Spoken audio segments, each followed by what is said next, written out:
pessoal, boa noite. Vamos dar início ao nosso estudo, dessa abençoada quarta-feira, dando continuidade aí ao livro Os Mensageiros, do André Luiz. Nós estamos estudando o livro Os Mensageiros e também pegando durante todas as quintas-feiras, nós estamos estudando o Evangelho. Então a gente está fazendo essa dupla jornada de estudo e hoje nós vamos dar início ao nosso estudo aí, acompanhando as impressões do André Luiz no capítulo 9 do livro Os Mensageiros. Lembrando que o André Luiz ele vai trazer para a gente as suas experiências, as suas vivências, que vão ser úteis aí, não somente para a nossa caminhada espiritual, como também por todo o nosso propósito de melhora, de crescimento, de reequilíbrio espiritual. A gente sempre conta aí, lembrar, gente, que quando a gente está fazendo um estudo, a espiritualidade amiga também está conosco, eles nos visitam, eles nos acompanham, e eles estão agindo aí, enquanto a gente está estudando, está pensando, aprendendo aí sobre os temas da doutrina espírita, do Evangelho, nós temos ali a presença e a ajuda da espiritualidade. Vamos fazer a nossa prece inicial, para que a gente possa dar início ao nosso estudo da noite. Boa noite a todos que estão chegando. A gente vai fazer a prece e vamos começar nas bênçãos do Cristo.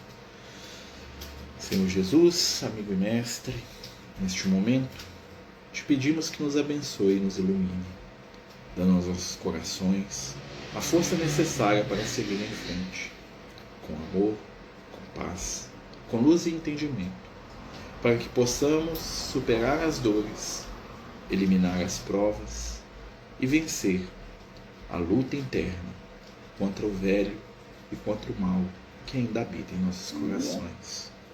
Mestre amigo, nos dê a oportunidade do trabalho, a alegria de servir. Colabora conosco para nos ensinar a aprender, a vivenciar, a seguir os teus passos.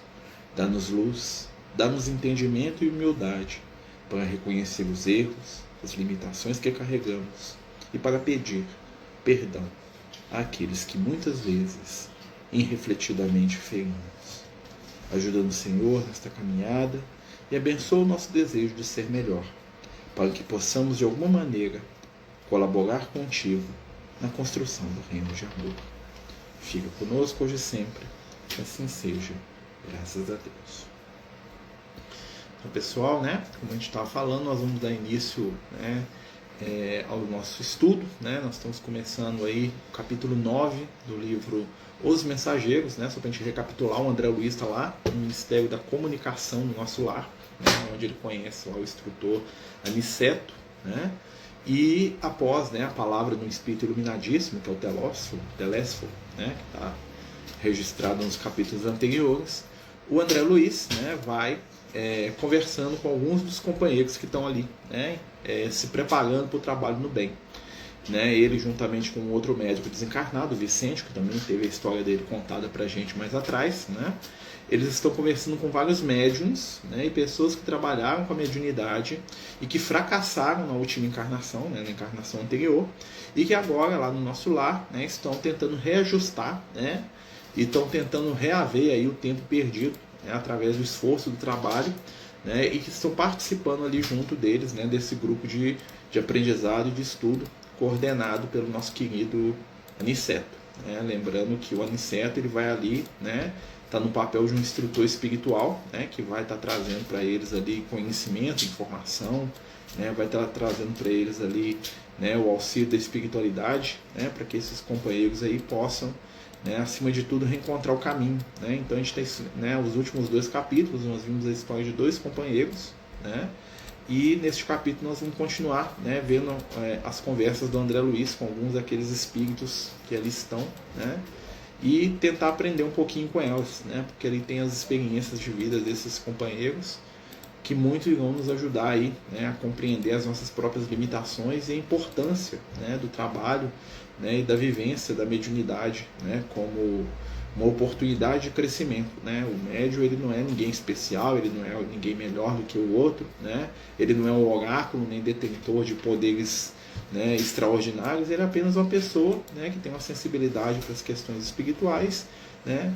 E que pode utilizar essa sensibilidade, né, no trabalho ali do bem e do consolo, né? E aproveitando aí, nós vamos no finalzinho explicar um novo projeto aí que os amigos espirituais sugeriram pra gente, tá?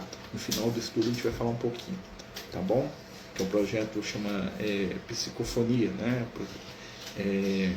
Instruções psicofônicas, né? A gente está com esse projeto aí, nós vamos falar dele um pouquinho no final, tá?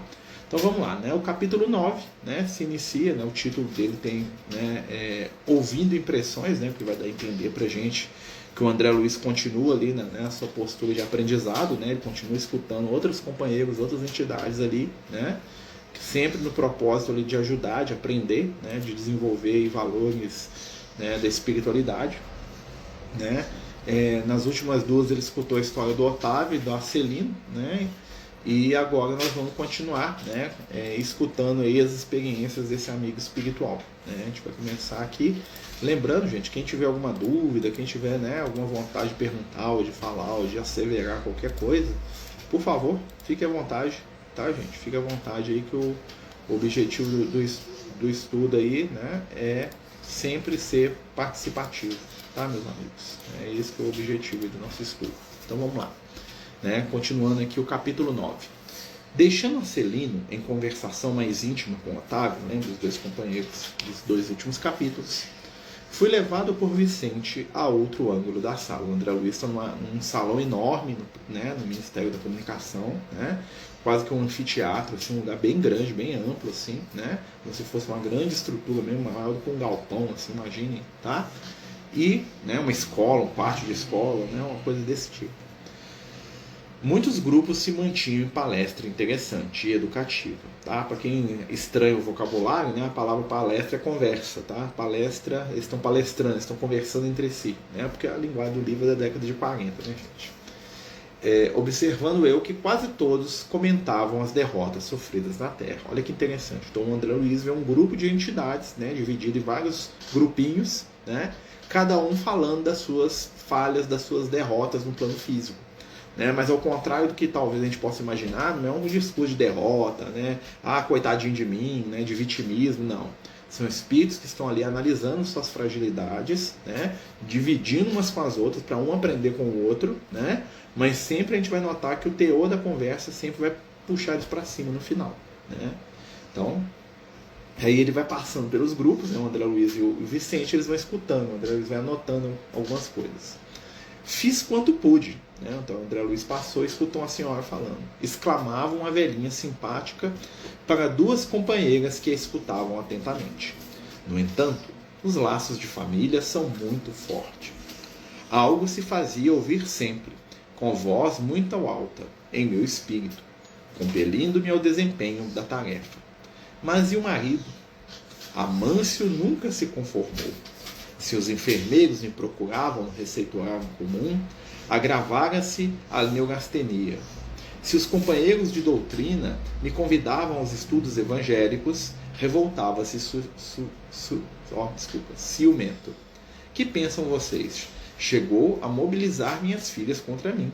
Como seria possível, em tais circunstâncias, atender às obrigações mediúnicas? Então ela está contando, né, que se os enfermos procuravam ela no receituário, porque antigamente tinha um trabalho mediúnico chamado de médiuns receitistas, né, que os médios davam receitas normalmente de medicamentos homeopáticos ou chás, né, para as pessoas que estavam doentes. Hoje não existe isso mais, tá, gente, por causa do exercício legal da medicina, né?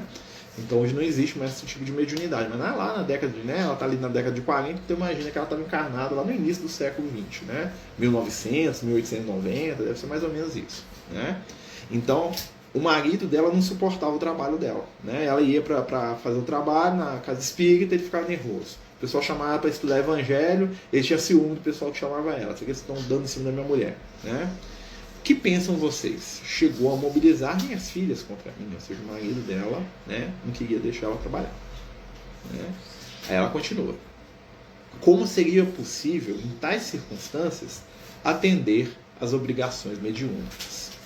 Todavia, ponderou uma das senhoras, que parecia mais segura de si. A outra senhora falou com ela. Sempre temos recursos e pretextos para fugir às culpas. Encaremos nossos problemas com realismo.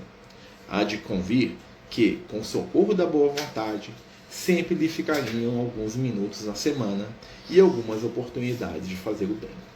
Né? Então, o que a amiga dela está falando? Tá, era difícil, mas se você se esforçasse um pouquinho, ia dar para fazer o bem, ia dar para, né, arrumar um espaço para fazer o bem. Né? Talvez pudesse conquistar o entendimento do esposo e a colaboração afetuosa das filhas, se trabalhasse em silêncio, mostrando sincera disposição para o sacrifício. Nossos atos, Mariana, são muito mais contagiosos que nossas palavras. Né? Olha só que interessante. Né? Então a amiga dela está lá escutando, né? Dá essa dica para ela. Se você tivesse talvez feito mais e falado menos, a coisa talvez fluiria um pouco melhor para você. Não que não fosse difícil, mas você encontraria ali umas brechinhas, né? Para poder trabalhar para Jesus. Sim, respondeu a interlocutora, emitindo voz diferente.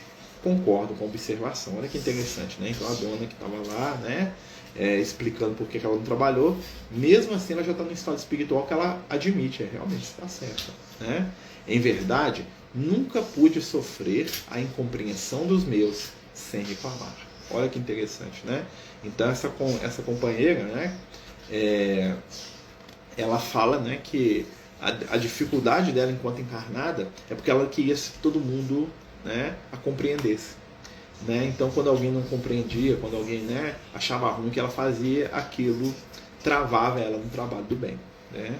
Para trabalharmos com eficiência, tornou a companheira sensata, ou seja, a outra amiga continuou falando com ela. É preciso saber calar antes de tudo. Teríamos atendido perfeitamente nossos deveres se tivéssemos usado todas as receitas de obediência e otimismo que fornecemos aos outros. Viver aquilo que a gente fala. Né? Interessante. Né?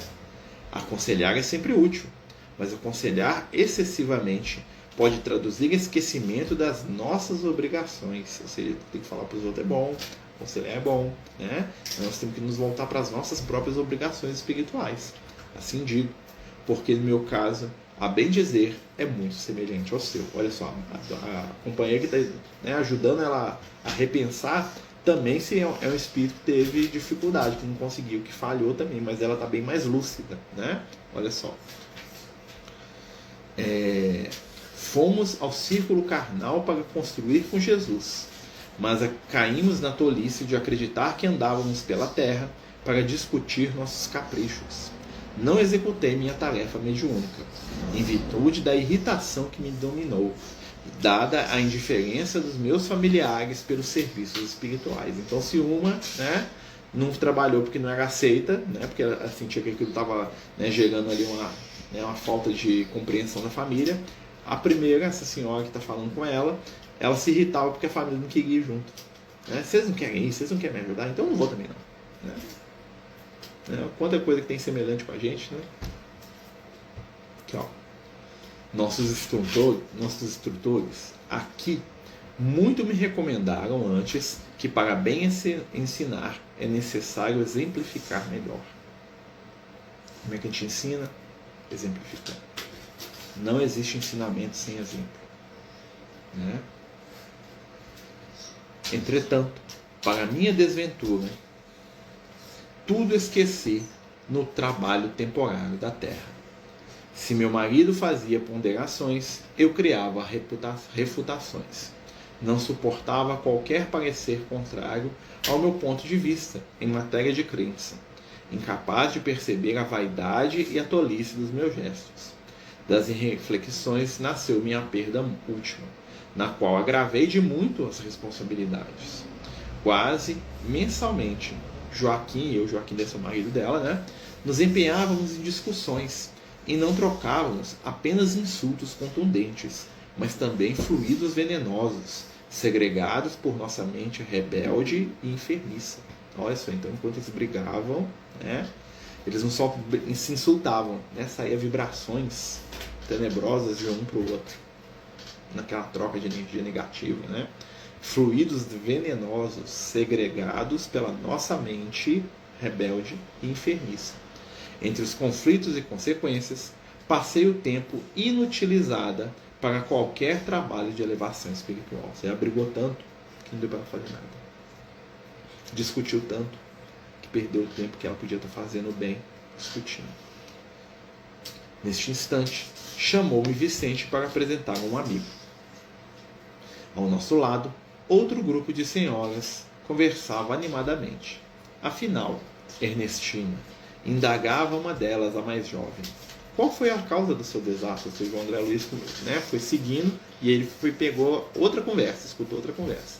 Né? O André Luiz é, né, aquele lá que passa perto dos outros escutando. Deixa eu ver o que você está falando. Né? Foi apenas o medo, minha amiga. Explicou-se interpelada. Tive medo de tudo e de todos. Foi o meu grande mal. Mas como tudo isso impressiona.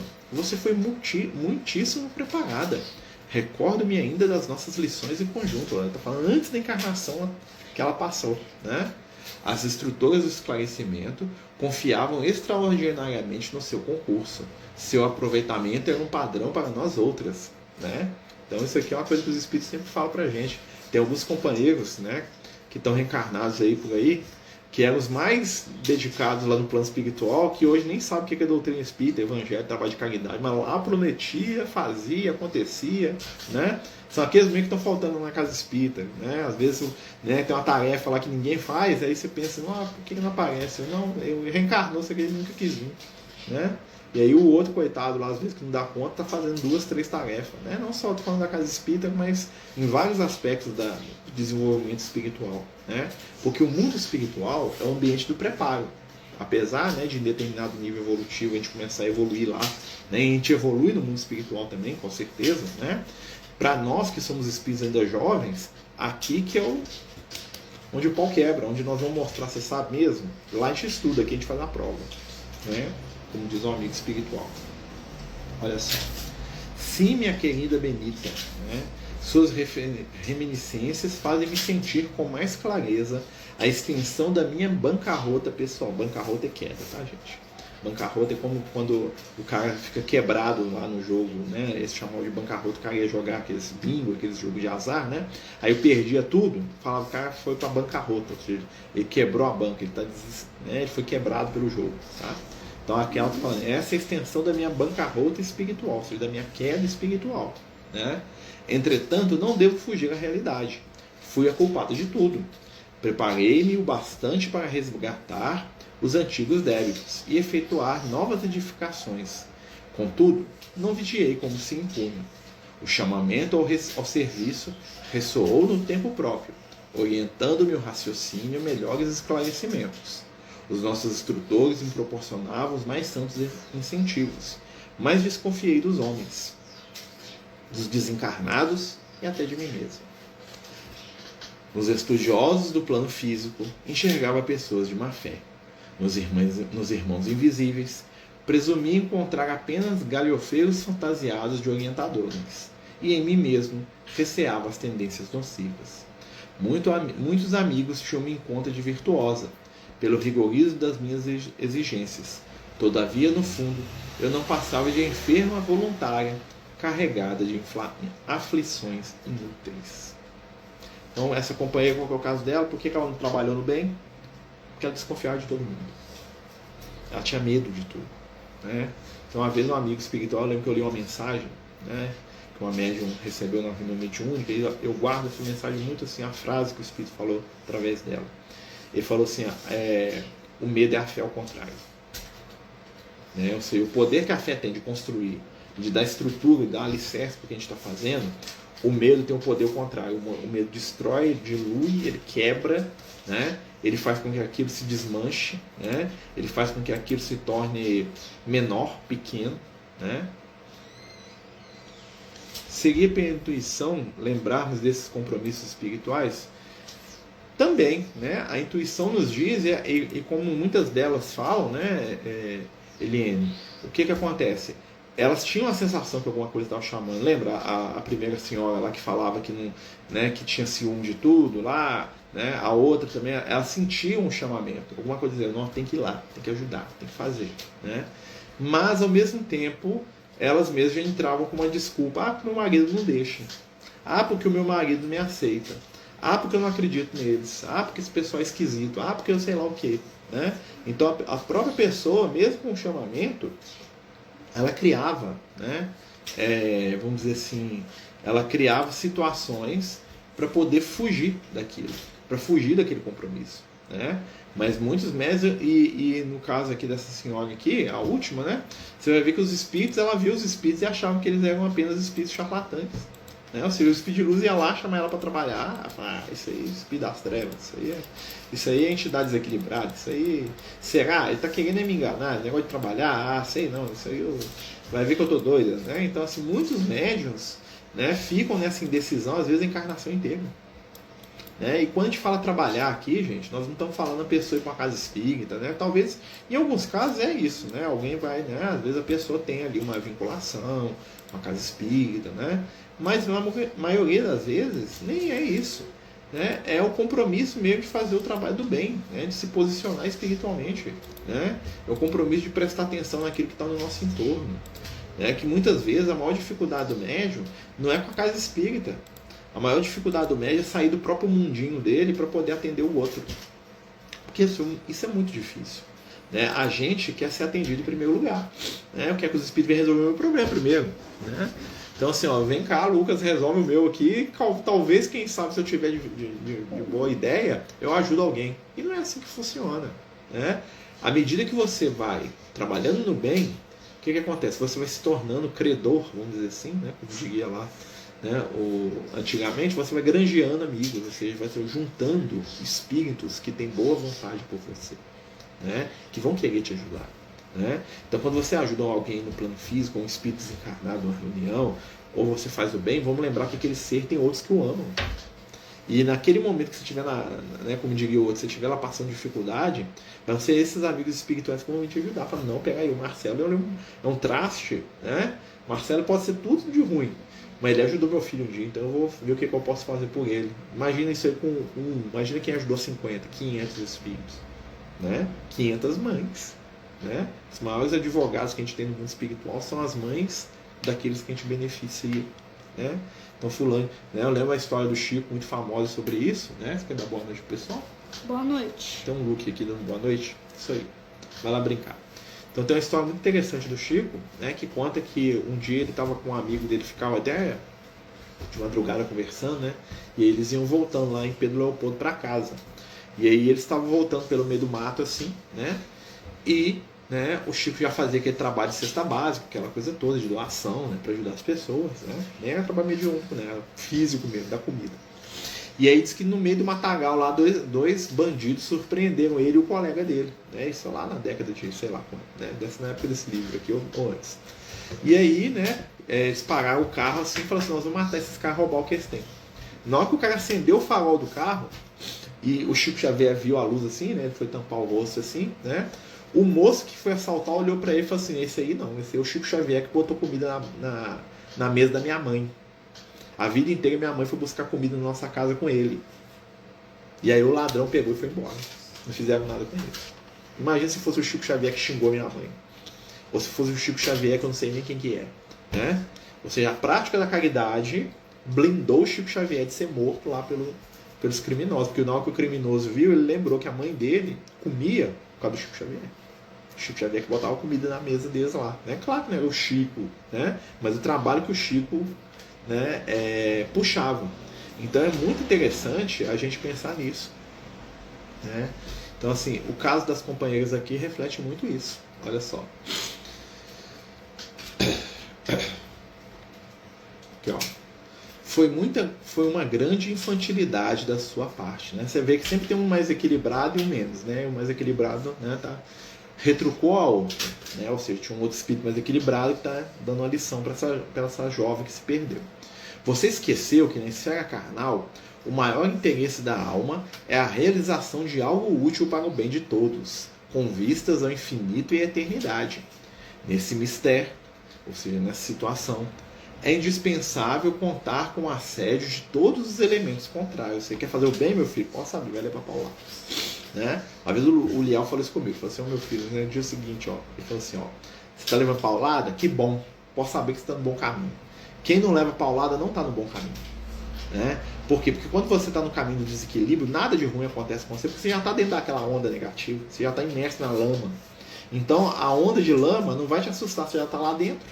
Então você não percebe nada. Você está lá sufocando dentro daquilo, mas você não percebe. Quando você está tentando fazer o caminho contrário, se melhorar, né? Se desenvolver espiritualmente, o que vai acontecer? Aí a paulada vai vir. Por quê? Porque você vai perceber que você está nadando contra a correnteza. Né? Ao invés de você estar dentro da lama, você vai estar bebendo lama às vezes, a lama batendo na sua cara. Né? Mas vai. Né? Como diz ele, é melhor apanhar do que bater. Se você já está apanhando essa encarnação, já está bom demais, meu filho. Porque, né, ele fala sempre comigo. Então, se está apanhando, tá bom demais. Pior quando você batia. Então, como você não está batendo mais, já é vitória espiritual. Né? Então, assim, o crescimento espiritual é ainda dificuldade, como a instrutora está falando com a senhora aqui. Ó. Olha só. Ironias da ignorância, ataques da insensatez, sugestões inferiores da nossa própria animalidade surgirão, com certeza, no caminho de todo trabalhador fiel. Olha aqui. Ó, né? São circunstâncias lógicas e fatais do serviço. Isso vai acontecer. Porque não vamos ao mundo físico para descanso injustificável, mas para lutar pela nossa melhoria, a despeito de todo impedimento fortuito. E isso é uma coisa que a gente tem que pensar bem, porque o que acontece? A maioria dos encarnados hoje acha que o plano físico tem que ser as férias dele. A maioria de nós que estamos aqui encarnados queremos ter o máximo de prazer possível, o máximo de dificuldade, o mínimo de dificuldade e contrariedade possível, né? A gente não sabe lidar com contrariedade, a gente não sabe esperar, né? Porque nós queremos tudo do bom e do melhor hoje e agora, né? Mas nós vamos lembrar que toda conquista espiritual nasce de esforço de renúncia. Pegar o Cristo, como exemplo, pegar os apóstolos, né? A maioria dos apóstolos ali podia estar numa boa. O que eles foram? Foram morrer em nome de Jesus lá, tomar tapa na cara por causa do evangelho. Claro, a gente nem precisa tomar tapa na cara hoje, né? O tapa na cara é em outro nível, né? É em outras situações, né? Mas é uma alertiva. Aí olha só. Compreendo agora, disse a outra. Todavia, o receio das mistificações prejudicou minha bela oportunidade. Ou seja, ela tinha medo de tudo. Por medo de tudo, ela não fez nada. Né? Então, muitas vezes, né, isso é uma questão que eu já discuti com muitos companheiros nossos encarnados, né, sobre as questões da mediunidade, né, porque às vezes você quer fazer um trabalho da mediunidade, uma coisa assim, e aí tem uns companheiros que eles têm medo de tudo. Tudo para eles é complicado, é difícil, não pode, não quero, não faço, porque não sei o que, não é aconselhável, não sei. Então, existem companheiros que estão presos mentalmente ao receio de tudo. Então, eles preferem não fazer nada do que ter a chance de errar fazendo. E o recado da espiritualidade aqui, ó, né, é exatamente esse. A pretexto de errar, a gente deixa de fazer. Então, às vezes, você vai errar lá uma vez e vai acertar 8, 10. Às vezes, você vai errar 5 e vai acertar 5. As 5 vezes que você acerta é melhor do que as 5 que você erra. Porque às vezes as 5 vezes que você acertou, você impactou na vida de alguém. Né? Então é igual aquela coisa, o pessoal sai lá da casa espírita para fazer marmitex para entregar para os moradores de rua, né? Companheira nossa, né? A Cláudia, né? Tá até terminando a tarefa, infelizmente, né? E o que acontece? O pessoal fala, você vai dar comida para ladrão, para bandido. Gente, se de 10 pessoas que você atender na rua tem um lá que está precisando de verdade, você já venceu. Por quê? Porque o que importa não é a contagem negativa do mal, o que importa é a contagem do bem. Você tem que contar os atos positivos. Né? Vai ler lá o livro de Gênesis, lá quando o anjo foi destruir Sodoma e Gomorra, né? Aquilo ali é uma lenda, né, gente? Claro que não foi daquele jeito. Né? E o Abraão vai perguntando para ele, se eu achar um cara bom lá, se eu achar 5, né? Começa com, acho que é 40. Se eu achar 40 justo, por causa dos 40. Mas se tiver 30, não, por causa dos 30, não, mas se tiver 20, por causa dos 20, nós seguramos a onda. E se tiver 10, por causa dos 10, nós vamos resolver esse negócio. Olha só, né? E olha que aquela época era brutalizada, isso é 5 mil anos atrás, né? Aí, olha a preocupação, a espiritualidade ali tá, aquilo é uma representação, né, gente? Mas olha só como é que tem a ver com o que a gente está falando aqui. Né? Receio em excesso paralisa. Não podemos paralisar. Então, se sentiu vontade de fazer o bem, você pode fazer o bem para alguém, faça. Claro, tomando cuidado, né? Mas assim, faça. Ajude. Mas me enganou. Se engana. Gente, ninguém engana a gente. A gente se engana.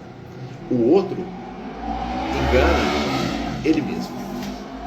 Você deu a cesta básica pro cara, o cara foi lá e trocou ela em troca de maconha. É mesmo, coitado dele. A minha parte eu fiz. Ah, o cara foi lá e vendeu a cesta. O que eu posso fazer? Se eu ver ele vender, eu não vou dar outra cesta para ele, né? Porque aí eu, né, eu não sou idiota.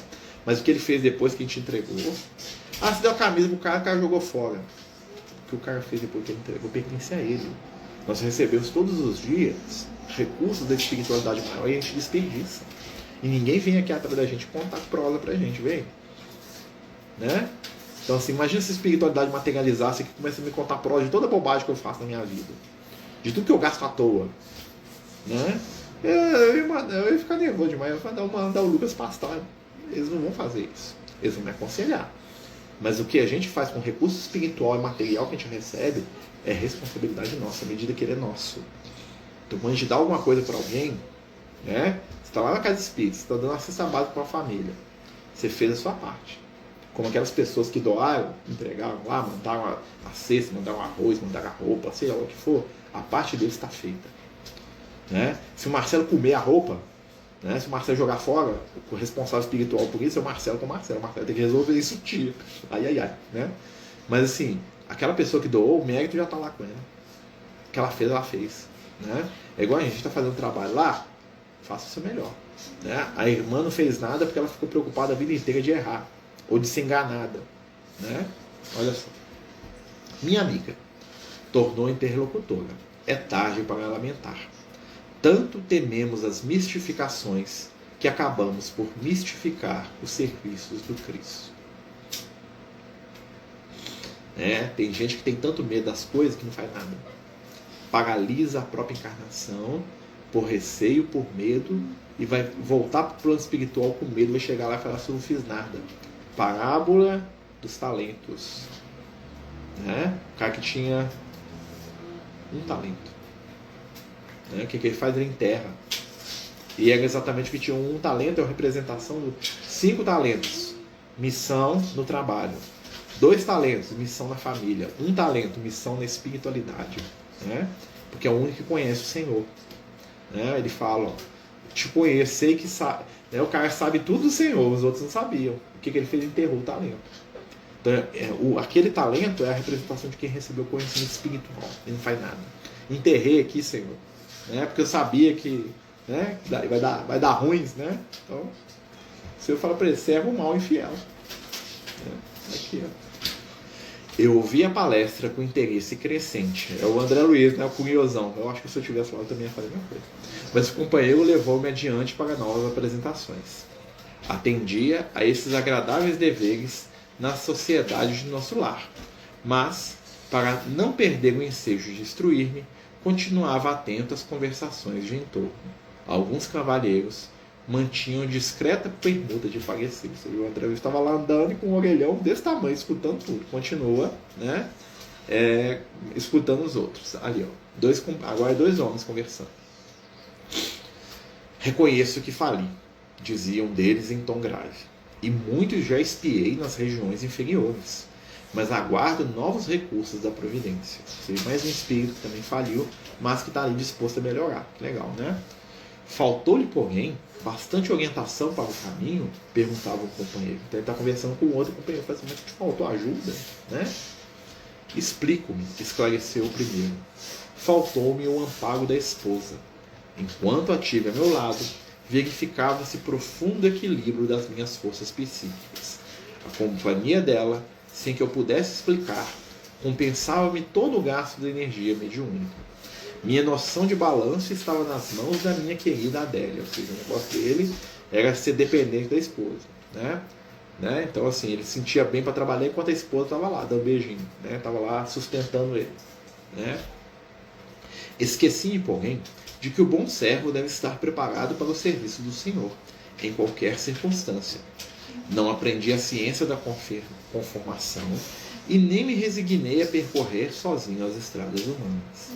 Quando me senti sem a dedicada companheira, arrebatada pela morte, amedrontei-me, por sentir-me em desequilíbrio, e erradamente procurei substituí-la e fui acidentado. Extremamente ligada a entidades malfazejas, minha segunda mulher, com seus desvarios, arrastou-me a perversões sexuais que nunca me supusera capaz. Voltei insensivelmente a convívio de criaturas perversas, e tendo começado bem, acabei mal. Meus desastres foram enormes. Entretanto, embora reconheça a minha deficiência, entendo ainda hoje que o triunfo, mesmo no futuro, ser-me-á muito difícil sem a companheira amada.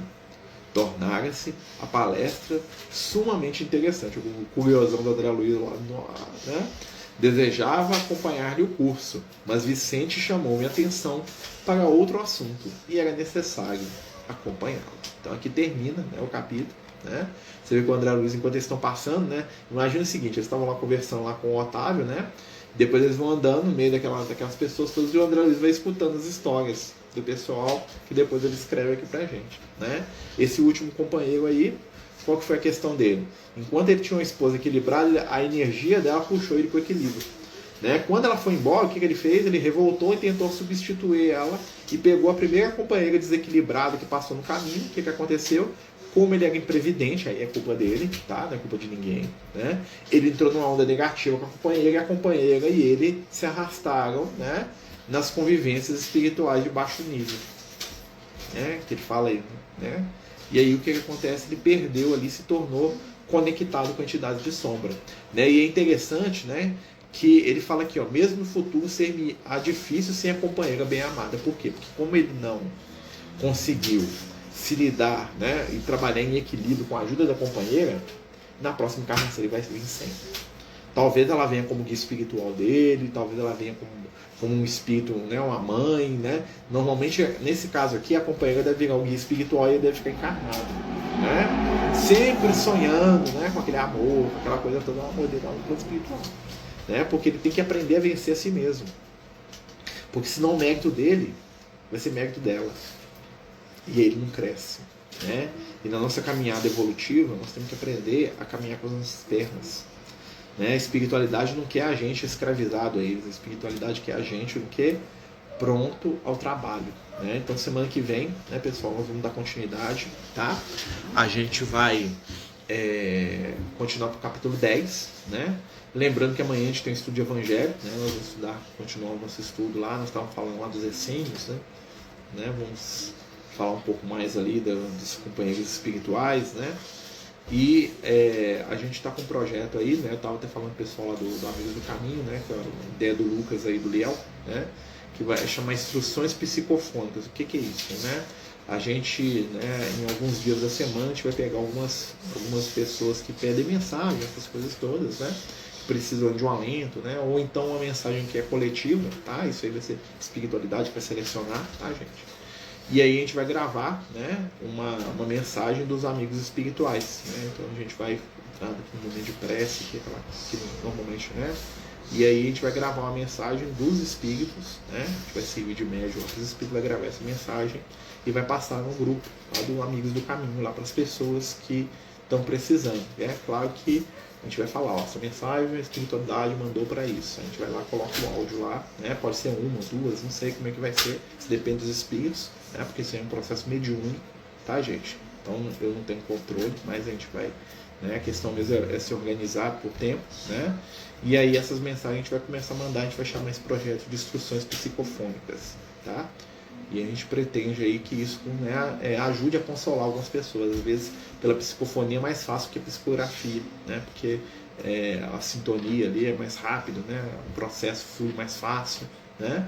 E fica sempre a mensagem, né? Então, a voz carrega a vibração dos espíritos, né? Então a gente vai começar com esse projeto amanhã. Ainda não sei para quem que vai ser a primeira mensagem, né? Algumas pessoas já pediram, tá? Né? Claro que não dá para fazer com um monte, para 20, 30, 40 pessoas, isso é impossível, até por questão, né, de tempo, né? Mas a ideia é que a gente vai atendendo, né, as necessidades das pessoas, tá bom? E aí isso concomitantemente com as psicografias, tá, gente? A gente vai continuar aí, né? Em breve aí, né? A gente já deve estar com o segundo livro aí, a gente está aí com Amigos do Caminho, né? Pra gente, né, com mensagens aí, né, que são as mensagens do nosso amigo Lucas, né? A gente vai estar com um novo livro aí, em breve aí, né? Que são as mensagens do nosso irmão Liel, tá? Mas a gente ainda está ali no finalzinho ali, fazendo aquela coisa toda de corrigir, né? Aquela coisa que é mais difícil, né? Como é um processo, vamos dizer assim, sem ajuda, né? Tirando os companheiros que, né, com muito boa vontade estão ajudando, tem um editor, coisa do tipo, então a gente está fazendo, né? E aos poucos a gente, né, vai colocando essas obras aí. Quem sabe algum dia algum editor interessa, né? Mas isso é bem difícil, né? Mas a gente vai fazendo aí produções independentes aí dentro do possível, né? Pro pessoal que tá perguntando, a gente pede lá no grupo do Amigos do Caminho ou no WhatsApp em separado para mim, tá? De preferência em separado, né? Vão ficar gravadas no Instagram. Eu não sei porque não tem como gravar áudio no Instagram, entendeu? Então assim é difícil, porque o que acontece? São mensagens de áudio, né? Então eu não sei colocar isso no Instagram, né? E assim, então assim até o WhatsApp ele serve mais para isso do que, né, o Instagram. Mas eu vou ver, né? Se tem algum companheiro que sabe como é que mexe com isso, talvez a gente faça, tá? Mas eu não tenho certeza, tá bom? Então, mas a gente lá no grupo do Amigos do Caminho com certeza, tá bom? Pessoal, é isso, né? A gente vai agradecer a todos aí pela presença, pela oportunidade, né? E agradecer mais uma vez a todo mundo que ajudou a gente a passar esse mês, né? Foram muitas e muitas famílias, quase 100 famílias atendidas mais uma vez, deu para todo mundo levar, né? A gente sabe o quanto é difícil para comer, né? Sabe que para muitas pessoas está faltando aí o mínimo, né? E às vezes a gente está em excesso, né? Então a gente agradece muito toda a ajuda, né? Quem quiser conhecer o nosso trabalho lá, sem ser esse sábado agora no próximo, nós vamos estar lá no Francisco fazendo trabalho, tá? É só ir lá para conhecer, né? Que é um trabalho de muito amor, muito carinho, né? Muitas almas irmãs ajudando, tá bom? Vamos fazer nossa prece e vamos terminar aqui. Senhor Jesus, amigo e mestre, te pedimos neste momento que nos envolva com seu amor. Dê-nos agora, Senhor, o bem e a paz que necessitamos, para que possamos seguir em frente, materializando a luz e a paz. Ajuda-nos sempre a caminhar e entender, a vibrar na luz. Dá-nos a boa vontade, o entendimento, a paz e o carinho de que necessitamos. Fica conosco, Senhor, hoje e por todo sempre. Que assim seja. Graças a Deus. Então, meus amigos, a gente agradece muito, né, a todos que participam com a gente. Até amanhã, se Deus quiser, tá? E que Ele nos abençoe sempre. Muito obrigado, mais uma vez, né? Obrigado à espiritualidade. Fiquem todos com Deus.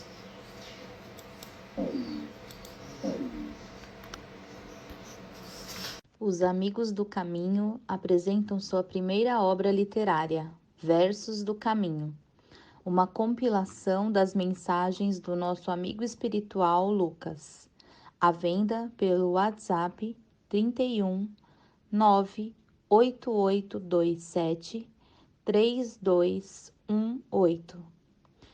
Toda a renda será destinada para o projeto Neurodiversos.